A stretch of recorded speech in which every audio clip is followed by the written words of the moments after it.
Janinos Degutytės, Vilniečiai puikiai žino, Janina Degutytė gyveno Vilniuje, Antakalnio pradžioj, rašytojų name, išskirtinio likimo poetė,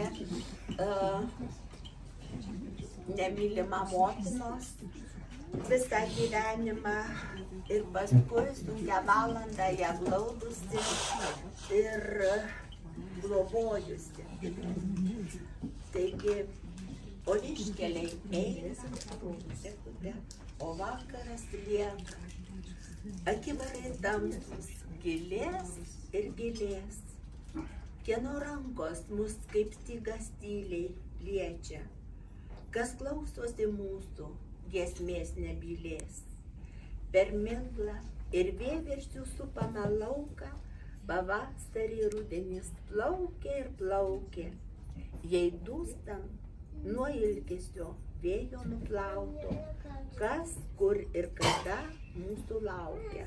Kas laukia. Tai vat aš noriu linkėti šitiem 50-mečiam, kad jų lauktų tik labai geri dalykai.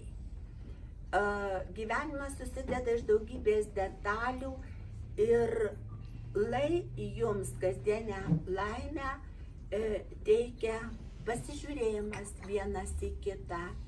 Tai stringa meilė, jau žinot, kaip tas mėnulis nudyla, bet lieka pagarba, lieka kasdienybė šiluma ir lieka tai, kas tarp vyro ir moters yra neišreiškiama žodžiais.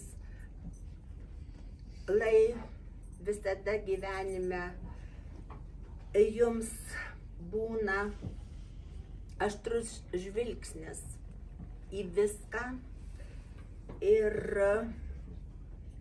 jeigu būna labai sunku, tai visada tikėkit prisikėlimu, nes nėra problemų, kurių negalima, manau, išspręsti ir svarbiausia harmonijos su savim. O stebuklas, kai žiūrėdami vienas į kitą, jūs galit gaudyti rytmečio žvaigždės. Tai va, mielieji, gaudykit tas rytmečio žvaigždės.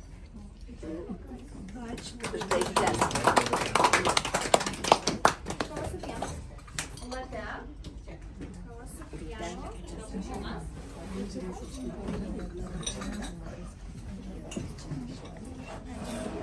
Kava su pienu.